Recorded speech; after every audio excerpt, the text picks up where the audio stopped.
Situation difficile, mais on parlera toujours culture. La culture fait sourire, n'est-ce pas? Évidemment. La culture fait sourire. Ça enrichit, ça fait culture. Ça fait sourire, effectivement. Ça fait sourire. On va chercher, je vais dire, faire des efforts pour sourire parce qu'on va parler de deuil. Il s'agit justement de Pape Diouf qui nous a quittés. C'est un homme que vous avez côtoyé, dans plusieurs domaines. C'était votre ami, c'était votre frère, c'était un père spirituel pour vous. Oui, beaucoup plus un père spirituel, mais surtout un guide. Parce que côtoyer, c'est un peu trop dit. Quand vous me dites que j'ai côtoyé Pape Diouf, c'est un peu lui manquer de respect, là où il est.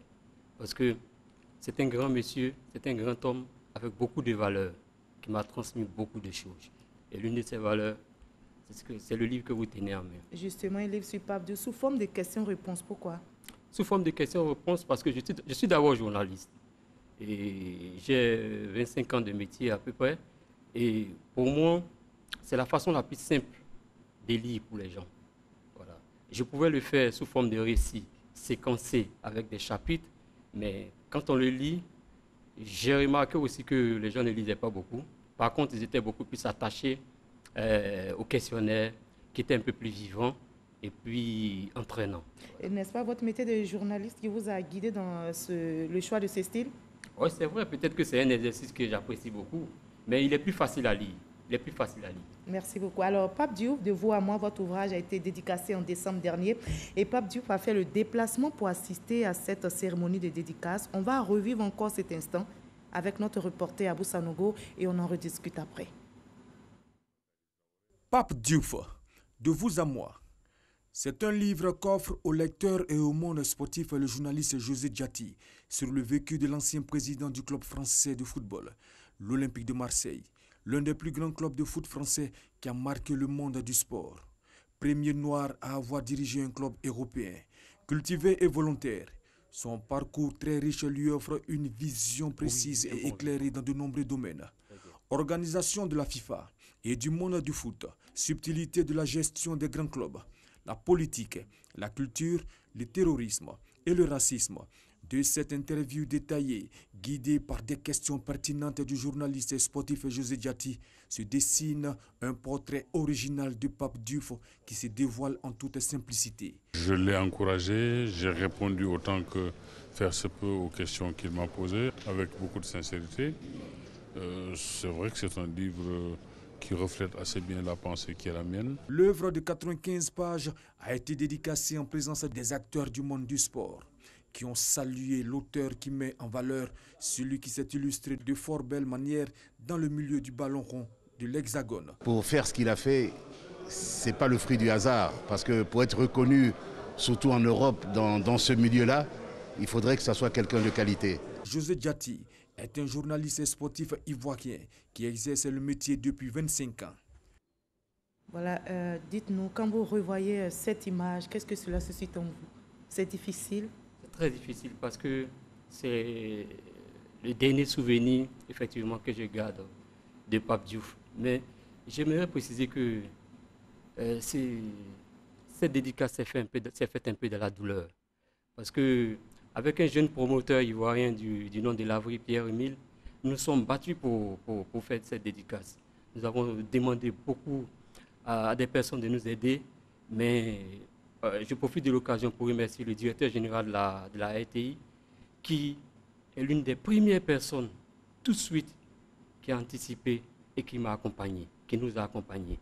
Donc ça, je voulais le remercier, et je voulais le remercier vraiment, sincèrement. Mais je voulais dire, quand je regarde cet élément, je vois un peu le parcours que nous avons fait. Je vois un peu.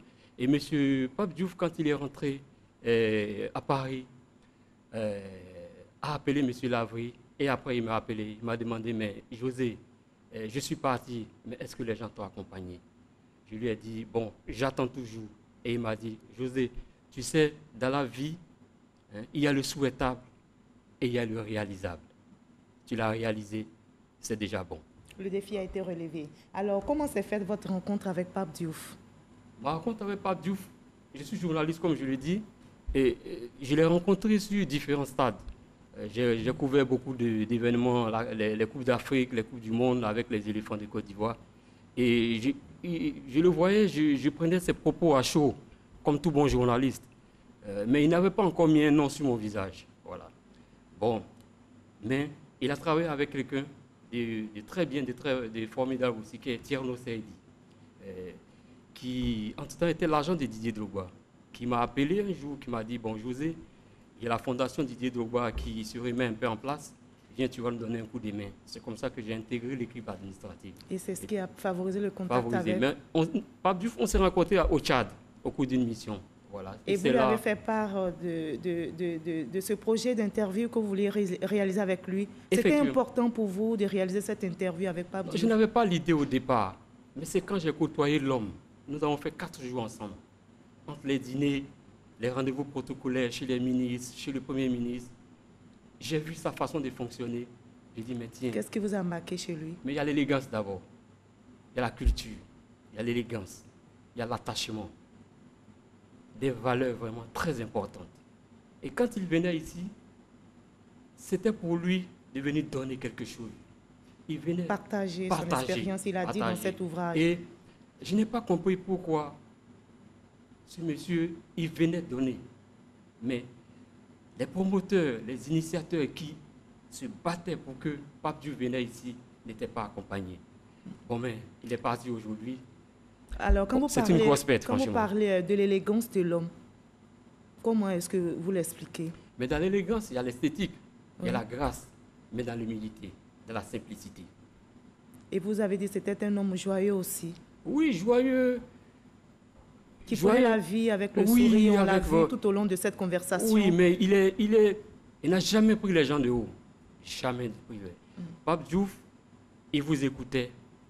Tout ce qui l'intéressait, c'est ce que vous venez lui dire, si ça avait un sens. Il disait par exemple qu'il n'aimait pas la médiocrité. Voilà. Donc, pour moi, ce livre, c'est vraiment un cadeau qu'il me fait. Parce que c'est sa dernière œuvre.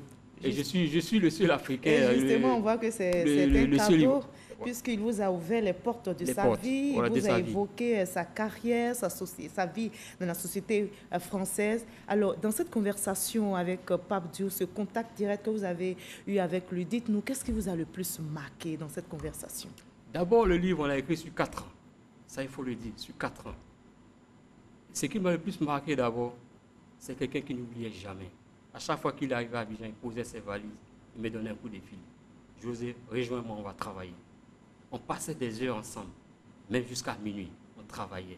J'ai beaucoup appris avec ce livre. Pape Diouf, dirigeant de l'OM, qui était-il? Oui, c'était le manager. C'était le manager. Très strict? Très strict. Il avait un budget de 200 millions. 200 millions, c'est pas rien. Alors, dans cette interview, on a vu qu'à un moment, vous lui avez demandé est-ce qu'il projetait de venir en Afrique, partager son expérience, pourquoi pas même s'installer. Sa réponse vous a un peu choqué quand il a dit non? Non, pas choqué, parce que je l'ai compris. Il n'a pas voulu venir en Afrique s'installer. Il avait des propositions. Mais il se trouve que sa façon de fonctionner ne pouvait pas convenir au système dans lequel certains États fonctionnent. Voilà. Il a dit, ce n'est pas un homme de lobbying. Quelle était sa façon de fonctionner? Voilà, ce n'est pas un homme de lobbying. C'est quelqu'un qui a un franc-parler. Il dit ce qu'il pense. Or, quand vous n'êtes pas un homme de lobbying, à certains moments, il faut savoir tenir sa langue. Or, ce n'était pas son style.